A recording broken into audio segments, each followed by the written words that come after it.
Carry on. Well, thanks for being here. We'll jump right into it. So, in the first film, tell us about the audition process, what that was like. It was early on in your careers. So tell us what that was like.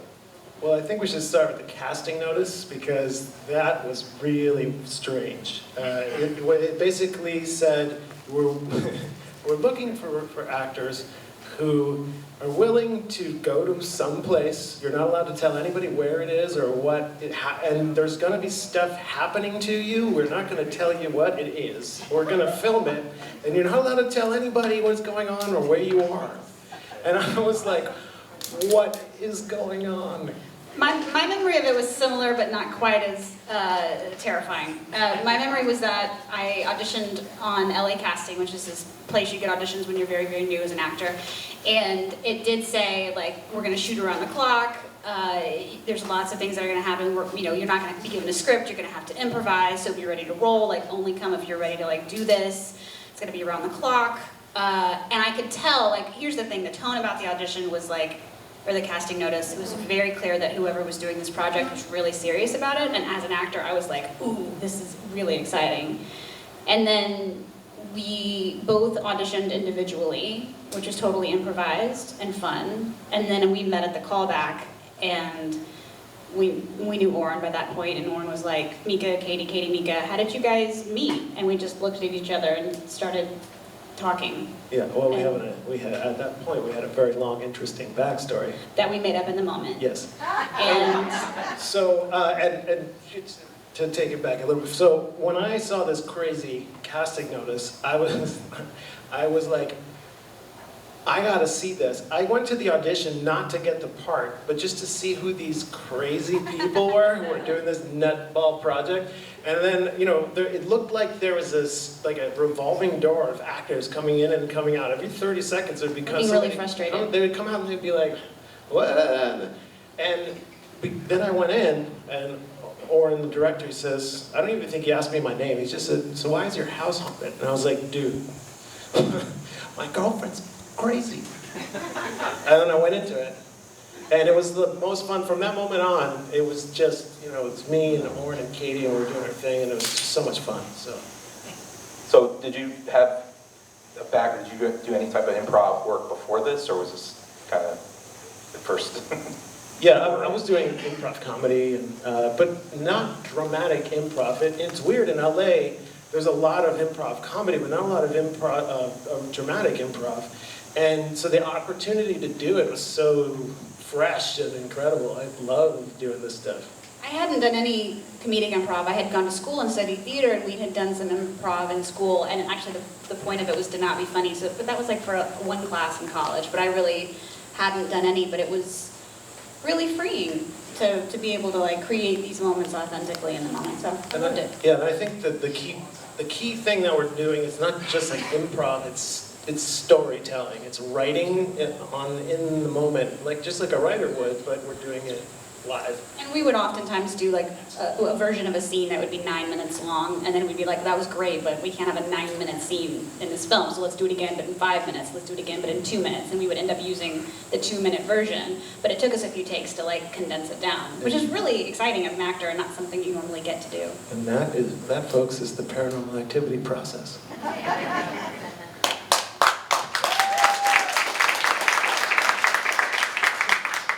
So let's talk a little bit about the marketing of the movie, though, because it was very original. It was, the trailers didn't actually have scenes from the movie. It was the audience is reacting to the movie. So what was the thought process behind that? Like, how did that come about?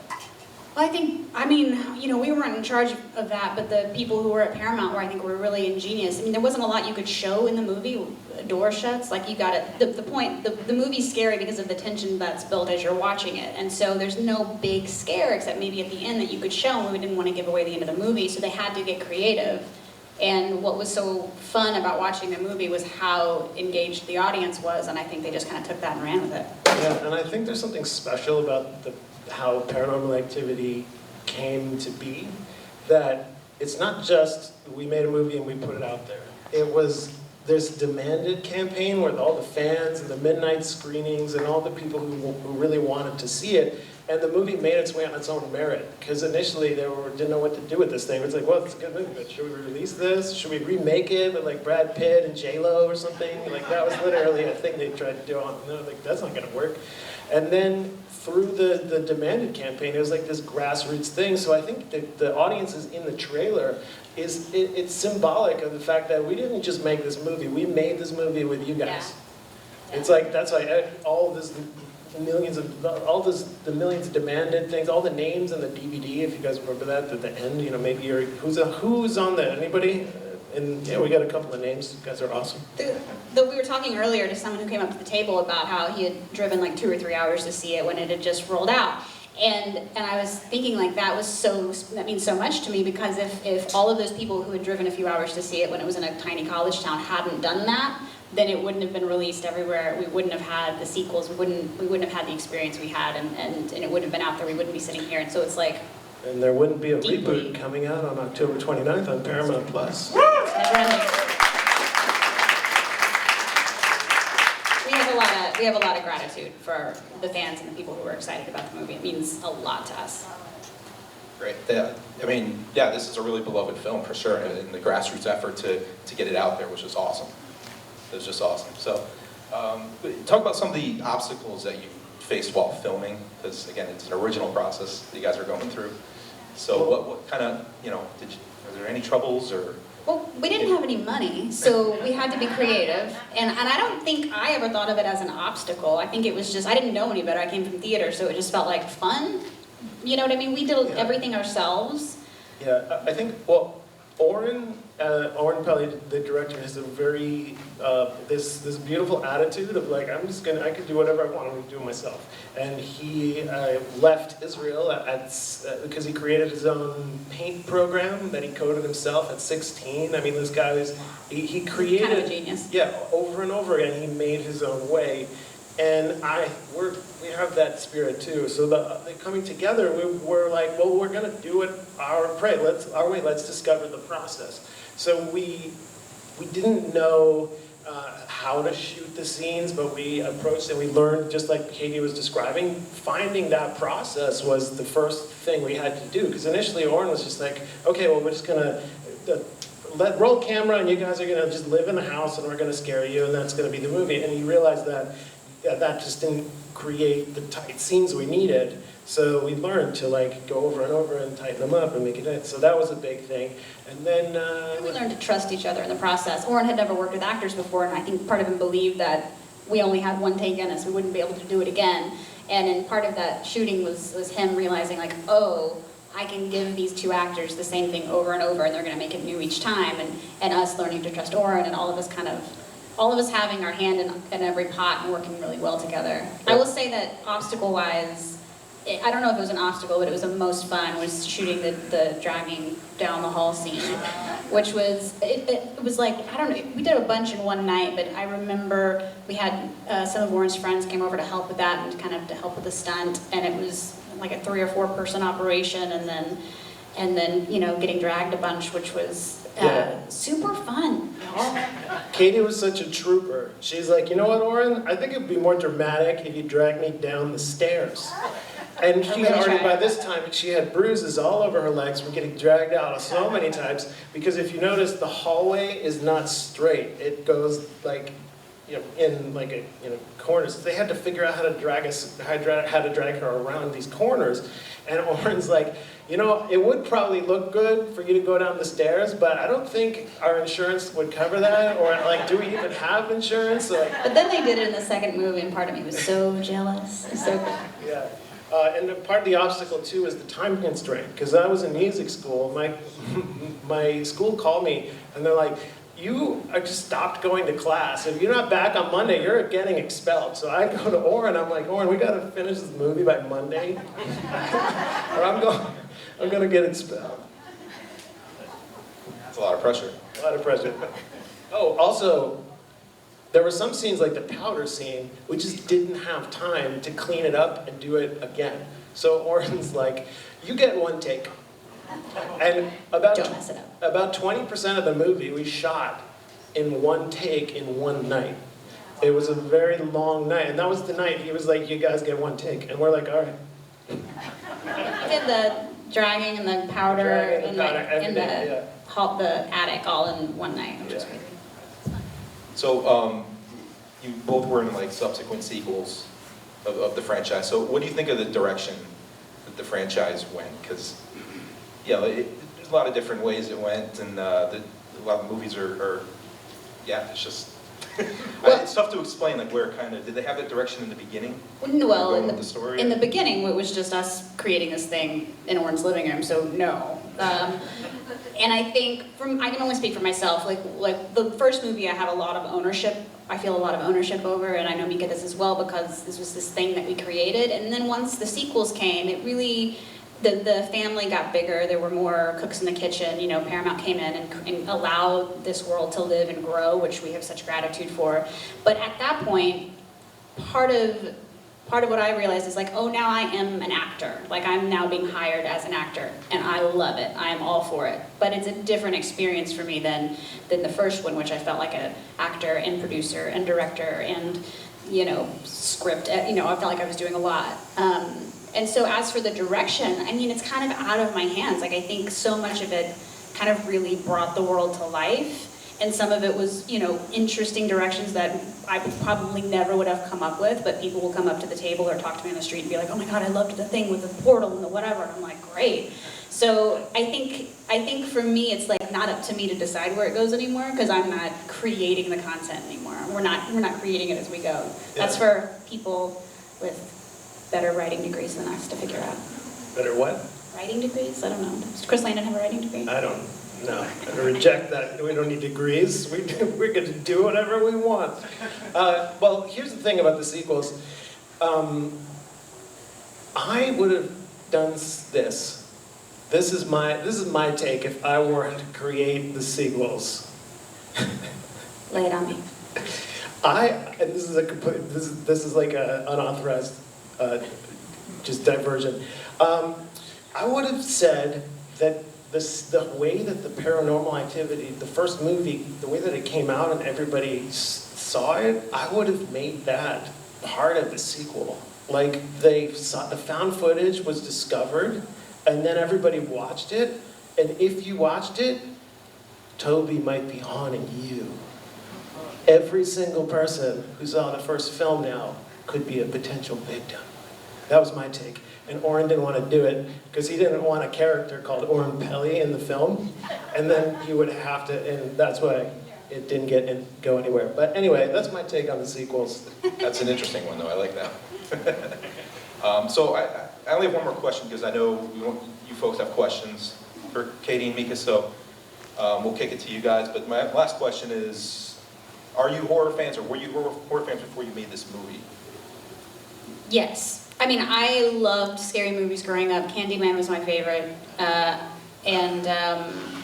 So I always loved being scared, and I kind of always really wanted for a movie to scare me, not only while I was in the movie theater, but then like when I went home, and then like that night, and the next day. And so on some level, I think I manifested just actually being in a movie that scared people that night and the next day, which is fun. But yeah, I've always loved scary movies. And I love haunted houses, I love the whole thing, so I'm definitely a fan. Yeah, it's a nice world to be a part of, too. So I watched The Exorcist when I was way too young, and that fucked me up for a long time. So I didn't get back into horror movies probably until after I shot Paranormal Activity. But then, you know, eventually I got my master's degree in psychology, and because ever since doing Paranormal Activity, we'd have to do interviews, like you know, there would be interviews. And you know, I would be talking about spirits and spirituality and you know, demons and what is an exorcist really? You know, these are really fascinating questions. What is exorcism? Is it real? And so forth. And so I went and I studied that shit for like 10 years. And the shadow, the psychological shadow, the darkness that we all have in our being, everybody's got shadow, that is expressed and embodied by horror films. So we get to see the darkness that is in our own spirit, and the potential, and we get to see all of that embodied. And to me, that's where horror gets really interesting, because it's not just entertainment, it's learning about life, and learning about the darkness, and all these really horrible things that are important to face. So that, to me, is what horror is really interesting. And follow us on social media, because there may be a very interesting project coming out about this exact thing coming out soon. Let's see.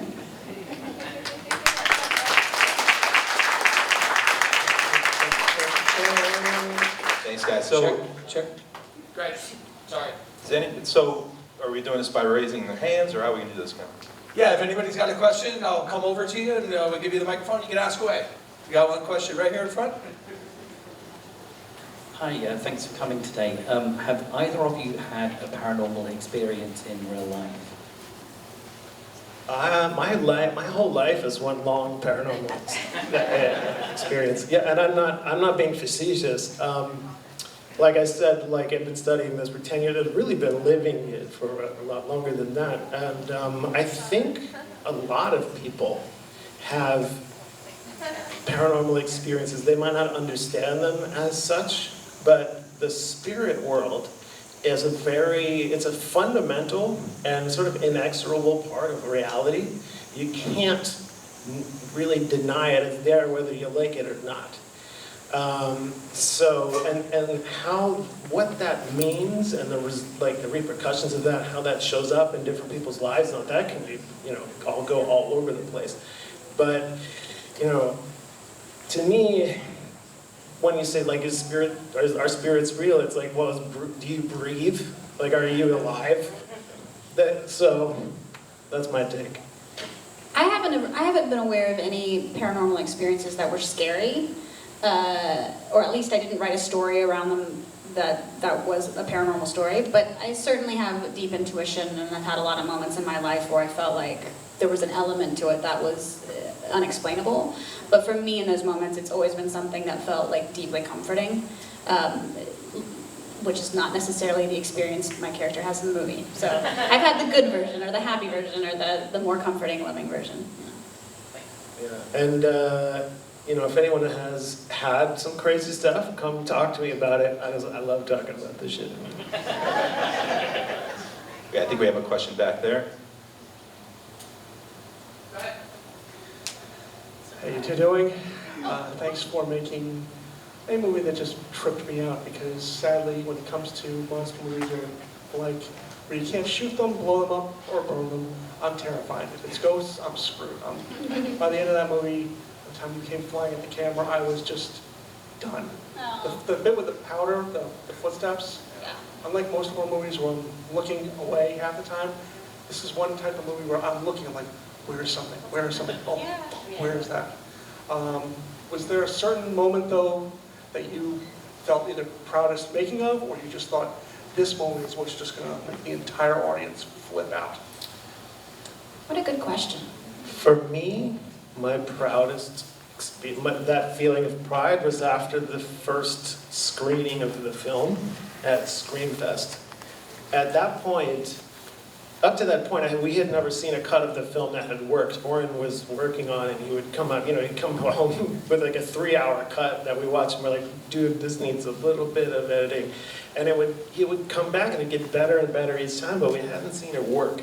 But at Screamfest, not only did it work, but I was so freaked out that the guy next to me leans over, and he's like, you're in the movie, right?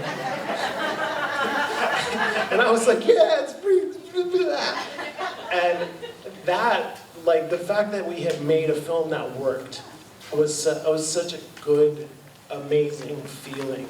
That was the pride for me. I think for me, I remember Micah and Oren and I having lunch towards the end of the shoot, and we didn't have an ending for the movie yet. And we were like, well, what are we gonna do? And we sat there it was at California Pizza Kitchen, and we sat there eating food and like hashed out what we thought, and really like threw ideas out and figured out what we thought the ending of the movie should be. And then we shot it. And it's some of you guys may have seen it, it's not the one that ended up in movie theaters, but it's out there in the world. And I think like, being, you know, talking about time constraints and kind of being under the wire and putting our heads together and creating an ending to this movie that we were all so passionate about making and making right, and then doing it. I mean, I think just creating it together and then executing it was really special. And I remember when Oren was like, so how do you guys think the movie should end? And I was like, you don't have an ending? But then we did it, and it was great. But speaking of that, there's an alternate, has anyone seen the alternate ending to the film? I'm sure most of you have. There's a couple alternate endings. Yeah, that was gonna be my question, weren't there were multiple? Yeah, we shot a whole bunch to see which ones would work the best. There's only 3 that I've seen that I remember. There's the ending that's original, then there's like a knife cutting one, and then there's the one that's in the movie with the big leap at the camera. But when we did that, when we filmed that version, we also filmed some with me like crawling on the ceiling and things like that. I looked very awkward. It was never going to make it into the movie. They quickly were like, "This is not scary. This is funny." So we filmed a lot of stuff, but I think only 3 actually made it into a cut that I'm aware of. Sean, to your right. Okay, we have a question over here. Hey guys, so just having done little bits and pieces in the other paranormal activities, like you guys have like kind of intertwined here and there with the other ones, is there any parts in the other ones that really stood out to you that you loved more than the first one that you guys were in? And were there any actors that you worked with where you were like, we're so glad that we actually had the opportunity to work with these people? I don't know that there are any moments that I enjoyed acting more. It was just a different experience. The first one was the 3 of us in a house with we didn't have to take a lunch break. We didn't have to sign in. We were creating it as we went. We had a lot of freedom, which was just different than the sequels where it was SAG, you know, which is the actors union. So we had to sign in and there was a PA that would take us to the set. It was just a different experience. That being said, it was really fun. I mean, the family got bigger. There were crew people and PAs and producers and other actors. So it was a bigger family, and there was something really special and fun about that that I really enjoyed. And like Henry and Rel, who directed a couple of them, they were phenomenal and so fun. So there was a lot to love about the sequels, but the first one will always have a really special place in my heart. And I remember the first day shooting Paranormal Activity 2, and our process was like, you know, like we explained before, we get the general layout of the scene, and then we keep shooting, we get it tighter, and we're doing that, we're doing the process, and then someone's like, lunch! And everyone scatters like roaches, and I'm like, what is the lunch? There's no lunch. We shoot for 18 hours, there's no breaks. We shoot until we get it. Yeah. If you're not in pain, it's not right. I think we have time for one more. We have a question over here, sure. Hi, I was just wondering, before Paranormal Activity, when people thought of found footage films, they usually thought of films like Blair Witch, Cloverfield, all that. How does it feel knowing that you really have reinvigorated a subgenre of horror? It's amazing. So It's like, well, the whole thing, I don't know if I can kind of piece it out, like, it's just this whole adventure from the beginning, from the opportunity even to shoot the film in the first place and have that much fun and the way that it all came out. This is all like a living miracle to me. Like, my whole life is just one amazing, like, blessing. And it just keeps getting more amazing. So I think being here is like, and everything is just so wonderful. It feels like a giant sundae that just keeps getting bigger and more cherries or something. I don't know. Well, I always think about the fact that Oren specifically, but then Micah and I just believed we could make this movie. We didn't know what would happen. We didn't believe we'd be talking about it 10 years later, 15 years later, but we believed in the moment that we could make the movie, and then we did. And if the spirit of that can invigorate a subgenre or can inspire some filmmakers to have that same belief in themselves so that they go out and make their movie, that to me is so phenomenal. Because Because that's the deal. You know, don't wait for permission. Just go out and do whatever fills your heart up. If it's a scary movie, great. If it's something else, great. And there's a beautiful lesson there, I think, because if you're looking at it as trying to achieve success, like I want to get this much money or fame or something, it's like that's a weird approach to me. But if you go and you say, I really love this, I'm going to make this with the highest level of quality because that's who I am and what I do and what I want. And if you look at what you're doing and you just pursue what you love with everything that you have, then miracles can happen. So I think that's true with anything. So whatever you're doing, do what you love and you put everything into it and see what happens. Great.